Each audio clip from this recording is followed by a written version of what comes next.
السلام علیکم۔ سعدیہ عابد کے ناول قفس کے پنچھی کی 18ویں قسط کے ساتھ میں سدرا محسن حاضر۔ امید کرتی ہوں کہ آپ اس سفر میں ہمارے ساتھ رہیں گے۔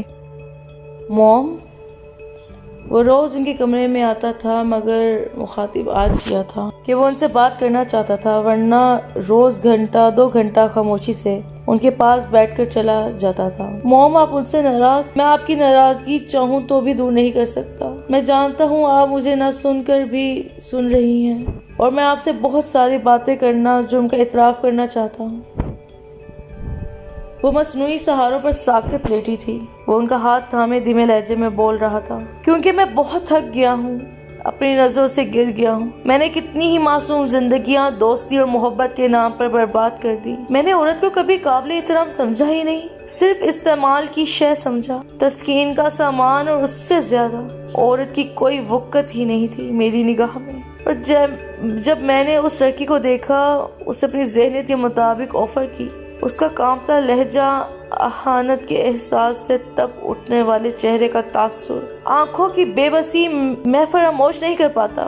اس کا انکار مجھے اکسا رہا تھا، مجھے اسے تنگ کرنے میں مزہ آ رہا تھا۔ اتنا وقت میں نے کسی لڑکی پر لگایا ہی نہ تھا، مگر اس لڑکی کے میں پیچھے پڑ گیا تھا، کیونکہ میں دیکھنا چاہتا تھا کہ پہلی لڑکی نے زاہد خان کو انکار کیا ہے، وہ کب تک اپنے انکار پر ثابت قدم رہتی ہے۔ وہ گزری زندگی کے جن لمحات کو شیئر کرنا چاہتا تھا کر رہا تھا، اور وہ اب اسی موضوع پر آ گیا تھا جو اس کے لیے آزار کا باعث تھا۔ مگر اس کی اچھائی میں بھی اس واقعے کا ہاتھ تھا کہ نہ وہ اس لڑکی کو تنگ کرتا، نہ کنول خان کے علم میں آتا، نہ وہ بیٹے کو احساس دلاتی۔ اس کی اچھائی کے لیے یہی واقعہ روشنی بن گیا تھا۔ میں یہ فیصلہ نہیں کر پایا کہ اس کی طرف مجھے کیا چیز اسمائل کر رہی تھی۔ میری ہوس پرستی تو وہ دنیا میں واحد حسین تو نہ تھی، مگر میں یہ بھی نہ جان سکا کہ میں اس کو ثابت قدم کیوں دیکھنا چاہتا تھا، میں اس کو ہی کیوں آفر کرا رہا تھا۔ وہ اپنی الجھن بیان کر رہا تھا۔ اس سوال نے اسے بہت ڈسٹرب کیا تھا، مگر وہ ہزارہ بے چینیوں کے باوجود اس سوال کے جواب تلاش نہیں کر سکا تھا۔ میں سیدھے راستے کے ہوتے ہوئے بھی کیوں بھٹک گیا؟ مگر موم، میں بہت بے سکون تھا اس وقت سے جب میں نے پہلی دفعہ ڈرنک کی تھی، غلط ناجائز رشتے کی بنیاد رکھی تھی، اور میں رکا نہیں، بڑھتا ہی گیا، برائی کی دلدل میں دھنستا چلا گیا، اور میرا سکون بھی کہیں دفن ہو گیا۔ مگر مجھے شراب اور شباب کی محفلیں سجاتے کبھی احساس ہی نہ ہوا کہ میں اچھائی سے، پاکیزگی سے کتنا دور جا رہا ہوں۔ اس کی آنکھیں شدت گریا سے لہو رنگ ہو گئی تھیں، اور وہ ماں کے قدموں پر سر رکھے سسکتے بول رہا تھا۔ کنول خان، جو بیٹے کی ہر تکلیف پر تڑپ اٹھی تھی، ساکت اور جامد رہی تھی۔ ان کے ساکت وجود میں کوئی ہلچل نہ تھی۔ یہ الگ بات تھی کہ ممتا کا دل کانپنے لگا تھا بیٹے کی تکلیف پر۔ موم، وہ مہرو کی دوست ہے، اور میں نہیں چاہتا کہ مہرو کو میری گھٹیا ذہنیت کا پتہ چلے، کیونکہ گناہ میں نے کیا ہے تو سزا بھی مجھے ملنی چاہیے۔ مہرو کی یہ برداشت نہیں کر پائے گی، وہ میری برائی قبول نہیں کر سکی۔ اسموکنگ ڈرنک کرتے دیکھ کر وہ کیسے بے یقین تھی۔ میرے ساتھ باہر جاتی تو لڑکیوں کو میرے گلے کا ہار بنتے دیکھ کر کیسی اذیت سے دوچار ہوتی، نظر چرانے لگی تھی۔ مگر اب وہ اپنی دوست سے نگاہ چرائے گی تو میں برداشت نہیں کر پاؤں گا۔ آپ کی اور اپنی نگاہوں سے گر کر ہزارہ اذیت کے باوجود ابھی بھی زندہ ہوں۔ مہرو کی نگاہوں سے گرا تو مر جاؤں گا۔ مہرو کو ڈیزرو نہیں کرتا، میں اس کے قابل نہیں ہوں میں، لیکن اب اسے کھونا نہیں چاہتا۔ وہ اپنی سادہ اور معصوم فطرت کے ساتھ میری زندگی میں کافی اہمیت اختیار کر گئی ہے۔ وہ روشنی ہے میرے لیے موم، جس نے مجھے اندھیری رات سے نکال لیا ہے۔ مگر موم، میں نے اس کی کم بے عزتی نہیں کی، اپنی سطحی سوچ سے اس کی اذیت بڑھائی، اس کو اذیت دی، اس کی خوبصورتی کو عامیانہ انداز میں سراہا، جبکہ وہ میری بیوی، میری عزت تھی۔ مگر میں عزت کرنا جانتا ہی کب تھا، اس لیے میں نے اسے عزت نہ دی، اس سے سراہا کہ وہ خوبصورت تھی، جبکہ وہ سراہے جانے کے لائق تھی۔ میرے نکاح میں تھی، میری بیوی تھی، سراہتا، محبت کرتا، عزت دیتا، تو یہ اس کا حق تھا۔ میں نے اس کے تمام حقوق اپنے انداز میں ہی ادا کیے۔ وہ اپنی کس کس غلطی سے نگاہ چراتا، کس کس گناہ کا اعتراف کرتا کہ اس کی تو پوری زندگی غلطی اور گناہوں سے بھری تھی، اور میں اپنی اصلیت محروق سے نہیں، حارث سے بھی چھپانا چاہتا ہوں کہ جس کی میں عزت کے در پر تھا، اور وہ حارث کی عزت ہے، میرے اس دوست کی عزت جس نے ہمیشہ میری بھلائی چاہی، مجھے برائی کے راستے سے روکنا چاہا۔ آپ کے علاوہ ایک وہی تو تھا جس سے میری خیر خواہی چاہی، مجھے بھٹکنے سے بچانا چاہا، مگر میں نہیں سنبھلا کہ مجھے تو چلتے چلتے سرپٹ بھاگتے منہ کے بل گرنا تھا، اور میں بیچ چوراہے پر گر گیا ہوں۔ دوسروں کو بے عزت کرنے سے کبھی نہیں چوکا، مگر اب خود بے عزت اور برہنہ ہونے سے ڈرتا ہوں۔ محروق اور حارث کے سامنے سچائی کے آ جانے کے خوف سے میری راتوں کی نیند اڑ گئی ہے۔ وہ بہت اذیت سے دو چار تھا، جب تک ادراک نہ تھا بے سکون رہ کر بھی خوش تھا، اور اب آگاہی ملی تھی تو لمحہ بھر کے سکون اور راحت کو ترس رہا تھا۔ وہ بولتے بولتے تھک کر ان کے پیروں پر ہی سر رکھے رکھے ہی سو گیا تھا۔ یہ بات بہت تکلیف دہ ہوتی ہے کہ ہم بول رہے ہوں اور ہمیں جواب میں خاموشی ملے، اور ماں کی اسی خاموشی کے ڈر سے ہی خاموشی سے آ کر چلا جاتا تھا کہ اب اس نے خاموشی توڑ دی تھی تو کچھ سکون ملا تھا، مگر ایک نئی اذیت ماں کی چپ سے اس کے جسم اور جان میں اتر گئی تھی، اور کنول خان کی صحت یابی کے لیے مناجات بڑھ گئی تھی۔ حارث، پلیز تھوڑا سا تو کھا لو۔ وہ اس کو اٹھتے دیکھ کر منمنائی تھی۔ ایشل ابراہیم، میں بد مزہ کھانا کھانے کا عادی نہیں ہوں۔ اسے خونخوار نگاہوں سے دیکھنے لگا تھا، اور وہ شرمندہ ہو گئی تھی کہ اس نے اپنی سی کوشش کی تھی مگر ناکام ہو گئی تھی۔ اسے ایشل کو آلو گوشت بنانے کا کہا تھا، اس نے ریسیپی بک سے دیکھ کر سالن بنایا تھا جو ذائقے میں تو ٹھیک تھا مگر مرچ تیز ہو گئی تھی۔ وہ کھانا چھوڑ کر اٹھ گیا تھا کہ اس نے روٹیاں بھی آدھی کچی پکی جلی ہوئی بنائی تھی۔ وہ کل رات کو محبت کدہ آ گئے تھے، اسے ایشل سے کوئی بات نہیں کی تھی، اور کمرے میں چلا گیا تھا۔ ناشتہ تو وہ ہلکا پھلکا ہی کرنے کا عادی تھا، اس لیے اس نے چوکیدار سے ڈبل روٹی، مکھن وغیرہ منگوا لیے تھے، اور مہینے بھر کا راشن بھی، کہ وہ یہاں لمبے پروگرام سے آیا تھا۔ میں کچھ اور بنا لیتی ہوں۔ کرسی کھسکا کر اٹھی تھی۔ جی بہت شکریہ، تمہیں کچھ بنانا آتا ہوتا تو بات ہی کیا تھی، وہ طنز سے کہتا اسے گھور رہا تھا۔ وہ لب چبانے لگی تھی کہ اس کی 2 گھنٹے کی محنت ضائع ہو گئی تھی۔ میں نے کبھی نہیں بنایا نا، تو اس لیے، مگر میں سیکھ لوں گی۔ وہ جاتے جاتے پلٹ کر اسے دیکھنے لگا تھا۔ وہ انگلیاں چٹکھاتی شرمندہ سی کھڑی تھی۔ وہ محض رکا اس لیے تھا کہ اس کے فرمودات سے واقف تھا کہ اسے کام سے ایک طرح کا بیر تھا۔ وہ کچن میں تو قدم رکھتی ہی نہیں تھی، اور کہاں اتنی آسانی سے سیکھنے کی باتیں کر رہی تھی، اور وہ اسے یہاں لایا ہی اس لیے تھا کہ اسے تکلیف پہنچا سکے اور گھر والوں کی جواب طلبی سے بھی محفوظ رہ سکے۔ اندر آنے والی تبدیلیوں کے باوجود متحیر سب پلٹ گیا تھا، اور وہ واپس کچن میں چلی گئی تھی جہاں وہ پہلے سے زیادہ دل جمعی سے کھانا بنانے لگی تھی۔ حارث، کھانا لگا دیا ہے، آ جاؤ۔ وہ دوپٹے سے منہ صاف کرتی کمرے میں داخل ہوئی تھی۔ اس نے مانیٹر کی اسکرین سے نگاہ ہٹا کر اس کی طرف دیکھا تھا۔ اس کی رنگت بے تحاشا سرخ ہو رہی تھی، کچھ لٹیں پونی ٹیل سے نکل کر ہوا میں اڑ رہی تھی، جنہیں اس نے دائیں ہاتھ کی انگلی کی مدد سے کان کے پیچھے کیا تھا۔ ہاں، یہیں لے آؤ۔ واپس اسکرین کی طرف متوجہ ہو گیا تھا، اور وہ کھانا ٹرے میں رکھ کر لے آئی تھی۔ اس نے روٹیوں کو حیرت سے دیکھا تھا، جو گول تو نہیں تھی مگر کچی پکی جلی ہوئی بھی نہ تھی۔ سالن کی شکل بھی اچھی تھی۔ اسے خاموشی سے سالن نکالا تھا اور کھانا شروع کر دیا تھا۔ اسے امید نہ تھی کہ وہ اتنا مزیدار یکدم پرفیکٹ سالن بنا سکتی ہے، جبکہ وہ اس کو دیکھ منتظر ہی تھی کہ وہ اس کو بھی کہے کہ کھانا کھا لے، مگر اس کا انتظار رائے گاں گیا تھا۔ اس کی آنکھوں میں آنسو جمع ہونے لگے تھے، اور کپڑے نکالتی واش روم میں گھس گئی تھی۔ شادی خوشی سے منچائی ہوئی ہوتی تو شاید مصروفیت بھی ہوتی، ہنی مون پر بھی جاتا، مگر میں تو محض اپنے انتقام کی آگ سرد کر رہا ہوں۔ اتوار کا دن تھا، وہ سو کر ہی اٹھا تھا کہ حارث کی کال آ گئی تھی۔ زاہد خان نے سرد سانس خارج کرتے ہوئے پوچھا تھا، کیا ہو رہا ہے؟ جس پر حارث بیزاری سے بولا تھا، بور ہوتا رہتا ہوں۔ اس نے پوچھا تھا، کیوں؟ تیری تو نئی شادی ہوئی ہے، لائف انجوائے کر، گھومنے چلا جا۔ حارث کی بیزاری میں ڈوبی آواز زید کو پریشان کر گئی تھی۔ انتقام؟